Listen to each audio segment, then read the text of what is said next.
One of the most important questions is, and I'm having to answer it all the time, it's the candidate, what candidate can rescue the American economy and save the American dream? You know, you don't hear, when was the last time you heard the phrase American dream? You know, you used to hear it all the time. Well, you hear it with me, and you heard it 4 years ago, 3 years ago, but you haven't heard that term in a long time because there is no American dream. It's survival now, and it's embarrassment. And you take a look at what they did with Afghanistan, the most embarrassing moment in the history of our country. 13 soldiers dead. We left hundreds of people there that should have been brought out. They're hostages. And we left $85 billion worth of the best military equipment in the world.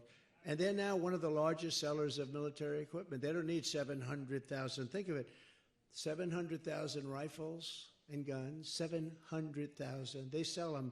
They make a fortune. We left them there.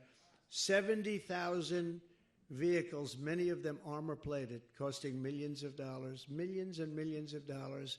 We left all of this there. We are like a country run by fools. We're run by fools.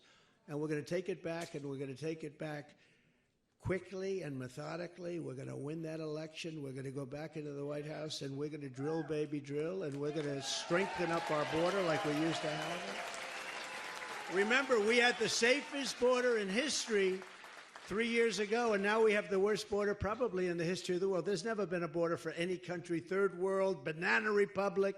There's never been a border like this. There's never been. We're millions, and we'll fix it, and we'll fix it very fast. You know, all Biden had to do, you know, when he goes to the beach, because he's got consultants. We all have consultants, right? And they say, you look great in a bathing suit, Joe. And why don't you go? And so, I mean, I've never seen a guy go to the beach so much, right? And he has a hard time walking in the sand, because that's, you know, sand is heavy. And he has an even harder time lifting one of those aluminum chairs that are meant for a child to lift, right? He can't lift it. And you know, if he would have just gone to the beach and left our border alone, we had the most secure border. All he had to do is leave it alone. We had the best people. The Border Patrol are incredible. ICE are incredible. All of the law enforcement is incredible. We love our law enforcement. By the way, we are going to get immunity for our law enforcement so they can't get sued.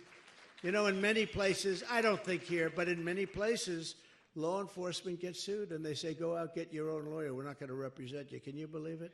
What they do to our law enforcement, well, we're going to give them immunity. We're going to grant them immunity. We're going to take care of their problem. Under the Trump administration, we had the greatest economy in the history of the world, with record low unemployment rates for African Americans, Hispanic Americans. By the way, have you seen our poll numbers with African Americans and with Hispanic Americans? Oh, we're going to have, you know, like last night was quite a surprise. That's why they couldn't put us on. NBC couldn't do it because the margins were so crazy. But, you know, I'm not that surprised because I see it. I feel it. We did great in 2016. We won. We did much better in 2020. But there is much more enthusiasm now than there was even in 2020 or 2016. Like, not even close. But we did better with everything, and we're doing better with women, with Asian Americans, with kids with MIT diplomas. Of course, that gets hurt a little bit now. You know, MIT's been a little injured with the three people, Harvard, Penn, went to Penn, and you take a look at MIT, they got badly injured. You know, my uncle was a professor at MIT for 40 years, Dr. John Trump. He's the longest-serving professor in the history of the school. And he's up in heaven now looking down on us and saying, that's a beautiful place that he's speaking at with very beautiful people.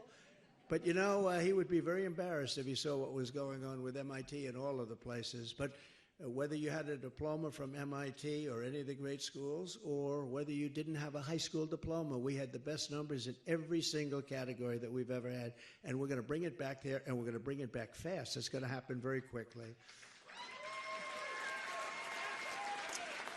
The lowest poverty rates, record high incomes, all of these things are what we had. We increased the typical American family's take-home pay by an astounding record-setting $6,000 a year, and they lowered it by $5,000 a year. Think of that. They lowered it. So you add those two, that's a lot.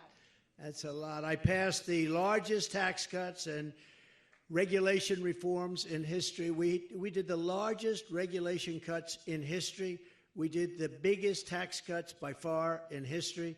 And, you know, they're coming due fairly soon, and the Democrats don't want to do it. That would give you the largest tax hike in the history of our country. Congratulations. Nobody cares about that, do you? Do you mind paying 50% more tax?